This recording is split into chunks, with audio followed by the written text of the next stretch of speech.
What's good, everybody? This is Robo from Allbark back with another video, and today I'm bringing you my personal college basketball preseason top 25. This is obviously a subjective list, as there's a lot of great teams in college basketball this year, but only 25 spots I could choose from. If you don't see your team here and you think they should be, go ahead and let me know down in the comments, and I may give my thoughts on that team as well. Other than that, though, let's go ahead and get right into the list. At number 25, I've got the Illinois Fighting Illini. This team has a really solid lineup around Terrence Shannon Jr., who's preseason All-Big Ten first team and a potential All-American candidate, and senior forward Coleman Hawkins as a likely second leading scorer. Guys like Justin Harmon, Marcus Damask, Quincy Guerrier, and Dane Danger will have big impacts on how far this team can go this year, as well as potential breakout candidate in Ty Rodgers at the guard spot. I think it's possible the Illini outplay this ranking this season. So far this evening from deep. Shannon taking it to the rack! At number 24, I've got the Maryland Terrapins, led by one of the best point guards in the country in Jameer Young. This team has some solid depth as well, bringing back big men Dante Scott and Julian Reese, and a stud freshman duo in Deshaun Harris-Smith and Jamie Kaiser. It may take a bit for them to get comfortable, but when they do, this Maryland team has the experience and the shooting to make a big run this year with Jameer Young leading the way. Young, 5 to shoot. He puts it up from deep. He got it! Jameer Young with ice water in his veins. 2-possession game. At number 23, I've got the USC Trojans, who may be one of the most watched teams in the country this season thanks to an elite freshman guard duo of projected top pick Isaiah Collier, and of course Bronny James, who I think comes off the bench once he's cleared to play later on in the year. Boogie Ellis has Pac-12 Player of the Year potential, and I love the defensive versatility Kobe Johnson brings on the wing. I love the DJ Rodman addition as well. Obviously, with a lot of roster turnover, things could start slower, but I think overall USC is going to be really tough to beat this season. Three-pointer won't go from Perry. Taj Manning had a chance. Strong move to the... Number 22 is the San Diego State Aztecs, coming off a national title loss last season. They bring back a few starters from that group with Lamont Butler and Darian Trammell, as well as Jaden Ledee and Micah Parrish, who were in that rotation. This team has the experience to compete again and should roll through the majority of their schedule in the conference. I think transfers Dries Dixon-Waters and Jay Powell could be big X factors in getting this team back to a dominant spot, especially defensively, where we know San Diego State's going to excel. They have the one timeout. Are they going to take it or not? They don't have their scorers on the floor. It's Butler with 2 seconds. He's got to put it up. And he wins it. At 21, I've got the Alabama Crimson Tide. Nate Oates brought in a bunch of talent to overhaul a roster that lost a lot of production, with Javon Quinterly, Brandon Miller, Noah Clowney, and Charles Bediako, and even Jaden Bradley all leaving this offseason. I like Mark Sears a lot as a lead guard, and Grant Nelson blew up last year at North Dakota State. I really think he's ready to bud into a college basketball superstar and eventual NBA draft pick this season. They've also got some other guys like freshman Sam Walters and sophomore Rylan Griffin who could have huge impacts on the season. And a player I'm really excited to see is reclassed freshman 5-star Jaren Stevenson, who may take some time to develop, but could develop into a key player for the Tide's chances later on.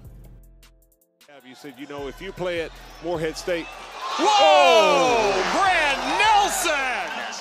The Miami Hurricanes are my number 20 team in the country entering the season, obviously a bit lower than the AP poll, which has them at 13. I think that's warranted, as they did make the Final Four last year, and they bring back Nigel Pack and Norchad Omier. I'm just slightly lower on them than other teams, but I absolutely think they've got a shot to be a top 10 team, especially if Wooga Poplar breaks out into a star and Matthew Cleveland performs like he can. They definitely will be competing for an ACC title this season. He covers half court, and you cannot help weak side. Oh, how about another one? It's just a that's 7 threes. Number 19 is the Texas Longhorns, who bring in Oral Roberts transfer Max Asmus, who was named a preseason All-American this year, and of course bring back Tyrese Hunter, Dylan Mitchell, and Dylan Dessou. This team has a lot of talent again this season, and they also brought in Caden Shedrick and Ethiel Horton to play big minutes. I think Rodney Terry has done a great job putting together a squad that can compete for a title in the Big 12 in his first full season as coach at Texas, and this could be a great season for the Longhorns. Tournament surgery in the offseason as Dylan Mitchell has been cleared for takeoff. The Villanova Wildcats are my number 18 team heading into this season with some really strong portal additions in Hakeem Hart, TJ Bamba, and Tyler Burton. I think all three fit this team well, and Justin Moore is an incredible player to lead the group at the guard spot. Eric Dixon should be in for a big year as well to help push this Villanova team back to where they belong in college basketball, moving on from last year's disaster season and bringing this team back to the tournament this time. Offensively, Gay hits the offensive glass. Bamba! Oh, with nasty intentions! At 17, I've got the Florida Atlantic Owls, a Cinderella Final Four team last year that brings back almost the entire group that made it last year, along with great depth on the roster. Guys like Elijah Martin, Janelle Davis, and Nick Boyd should be in for huge years again. I'm not quite ready to say they're a top 10 team in college basketball, but they should dominate the majority of their schedule this season and be back as a high seed in March Madness in 2024. Last 3 trips down the floor. Okay! Wow! Elijah Martin! Number 16 goes to the Texas A&M Aggies, led by maybe the best guard in college basketball, Wade Taylor, and his two-guard Tyrese Radford. This team has a lot of talent, and my pick for breakout player of this group is UIC transfer Jace Carter, who may not start for this team, but I think he can provide a lot of scoring regardless. Middle Tennessee transfer Eli Lawrence will also be a big part of this group this season on the wing. Julius Marvel's status for the season is up in the air right now as he's not with the team, but as I mentioned, this team will go as far as Wade Taylor takes him, and I'm really excited to watch him go to work this season. Asymmetrical faces, they're perfect on both sides, you know, that's you. Oh, Sailor, there's your point guard. The Kentucky Wildcats come in at my number 15 spot. This may be the team I'm most excited to watch when fully healthy this year, as I love the freshman class they brought in with potential top picks DJ Wagner and Justin Edwards, as well as Aaron Bradshaw, who should be back soon from injury, and Rob Dillingham, who can be a massive offensive weapon on this team. They'll help out the veterans Antonio Reeves and West Virginia transfer Trey Mitchell in creating a deeply talented roster with a good mix, and I think later on in the year, this team will be one of the best in the country. Here's Wagner all the way. Went up on the wrong foot, dunked with the left hand. At 14, I've got the Baylor Bears, led by senior wing Jalen Bridges and senior transfer guard Ray J. Dennis out of Toledo. This is another experienced Baylor group who can defend well and shoot the basketball. The team is deep with Langston Love and Jaden Nunn, and with an X-Factor freshman in Jacoby Walter, who can be the last piece in making this Baylor team elite. And I think they've got a potential freshman breakout candidate in Yves Missy at the backup 5 behind Everyday John as well. I think as a group, this squad has been a bit underrated by the media entering the year for sure, and Jacoby Walter can really raise the ceiling of this team.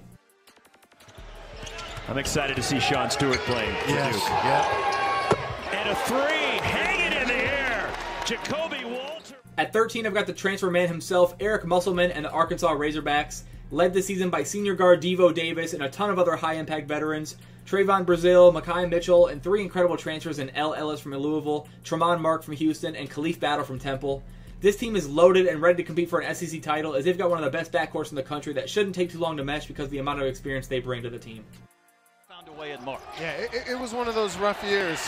Oh, Trevin Brazile, 3 slams in the first 7 minutes. My number 12 team is the North Carolina Tar Heels with one of the best duos in the country in RJ Davis and Armando Bacot back again, as well as big-time transfer gets in Cormac Ryan, Harrison Ingram, and Paxton Wojcik, and another reclassified freshman, Elliot Cadeau, who I think gets a starting nod eventually this year for UNC.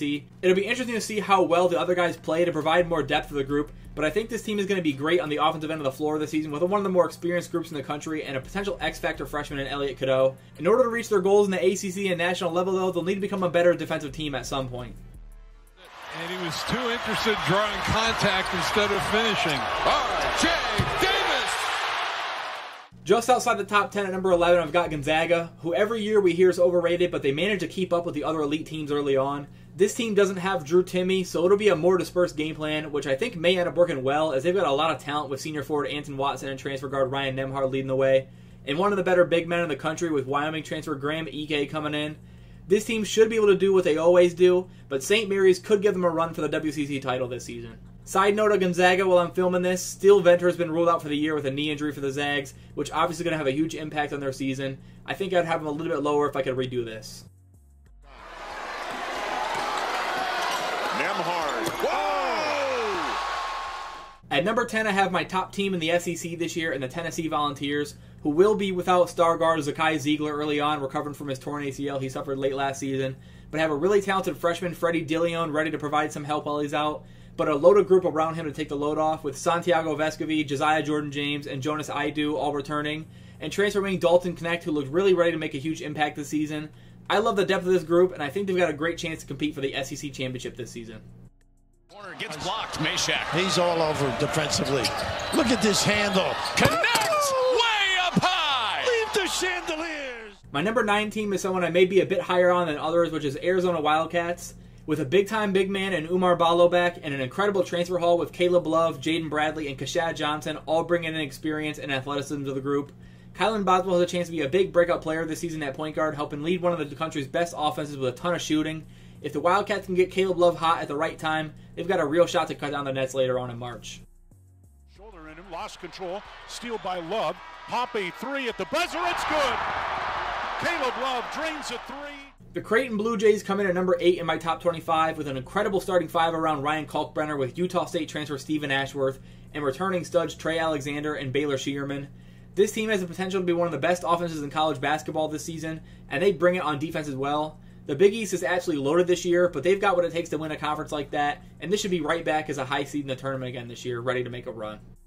Willis very well with the Nets. Up top! Whoa. Kalkbrenner rocks the rim on a hammer jam! At number 7, I've got another Big East powerhouse, the defending national champion UConn Huskies, who bring back a few strong pieces of that title team with Tristan Newton, Alex Karaban, Donovan Clingan, and Hassan Diarra.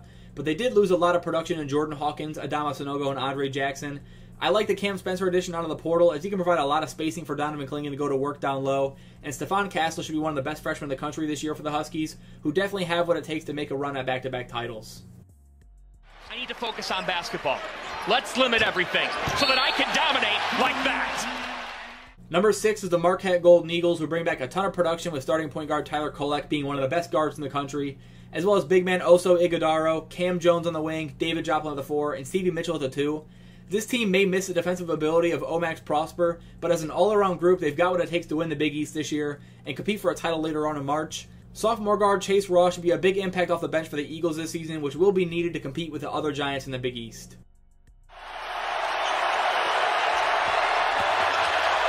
Kolek, clutch. Wow. At number 5 is one of my favorite Final Four picks of this season, and that's the Houston Cougars, led by star Baylor transfer LJ Cryer and Temple transfer Damian Dunn, as well as star returning guards Jamal Shed and Juwan Roberts down low. This team has a ton of talent and depth throughout the roster, as well as one of the best coaches in the entire country in Kelvin Sampson.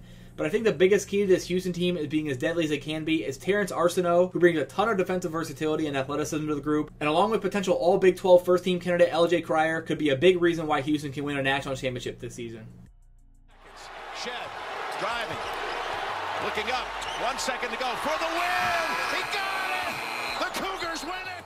At number 4, I have the Michigan State Spartans. I think this may be the deepest team in the country this season, as they may struggle to find minutes for guys who are absolutely worthy of playing. But the experience on the roster is incredible, and they've got probably the best backcourt in the country in Tyson Walker and A.J. Hogard, as well as Jaden Akins and freshman Jeremy Fears. They'll start the season with 5-star freshman Xavier Booker coming off the bench, as well as arguably the most athletic player in the country in freshman Cohen Carr. My biggest worry with this team is a lack of spacing with no real elite outside threats, but if they're able to navigate that or shoot it at a decent level, it's hard to see this MSU team being short of anything great come March. Walker will take the 2 inside. The follow jam! And there's the explosive Cohen Carr! At number 3, I have my projected Big Ten champions, the Purdue Boilermakers, once again led by National Player of the Year Zach Edey, standing at 7'4", 300 pounds. Matt Painter has a typical Purdue roster again with great playmaking guard in Braden Smith and a ton of floor space surrounding the star big man and Zach Edey. But the depth of this team is absolutely huge, with an absurd amount of talent in guys like Fletcher Lawyer, Ethan Morton, Caleb First, Mason Gillis, and even SIU transfer Lance Jones. This is probably the best all-around roster Purdue has had around Edey, and there's no doubt they've got a shot to make up for last year and bring home a national title this season. Edey will spin in, throw it down. It should have been an and one. My number 2 team in the country entering this season is the Duke Blue Devils. They return 3 stars in Kyle Filipowski, Tyrese Proctor, and Jeremy Roach, and I love this incoming freshman class for Duke. I think Jared McCain's one of the more ready-to-go freshmen in the country, and he doesn't have a ton of pressure with Jeremy Roach and Tyrese Proctor taking the on-ball duties. Proctor is my number 1 breakout candidate this season, as he's going to be the key to the Duke engine this year, but the bench play will need to be strong with all the star youth this team has, especially a guy like Caleb Foster, who I'm really high on, and if it is, I think Duke lives up to the ranking this season. Basket trying to stay with him, Lively with a good screen, Profits trying to stay in the way. And of course, at number 1, I have the Kansas Jayhawks, who have been basically a unanimous selection for number 1 team in the country, thanks to potential National Player of the Year candidate Hunter Dickinson transferring in, as well as a dynamic scorer Nick Timberlake from Towson, and true freshman 5-star Elmarco Jackson. They'll all join a loaded squad with one of the best guards in the country in DeJuan Harris, and an experienced forward duo in Kevin McCullough and KJ Adams. This is definitely the most talented team in the country in my opinion, and it should mesh fairly well on both ends of the floor. I think the Jayhawks are definitely worthy of this number 1 spot. Up top, Dickinson, dangerous pass. Dickinson at the horn. It's good!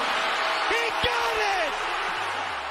So there's my preseason top 25 for the 2023-24 college basketball season. Again, there were a ton of teams I consider for this list. The small talent gap across college basketball this year will probably bring us a ton of upsets and amazing games. The season's already underway, so I'm looking forward to watching more of these teams play over the next few days. Other than that, that's it for this video, guys. Thanks for watching as always, and I'll see you guys in the next one. Peace.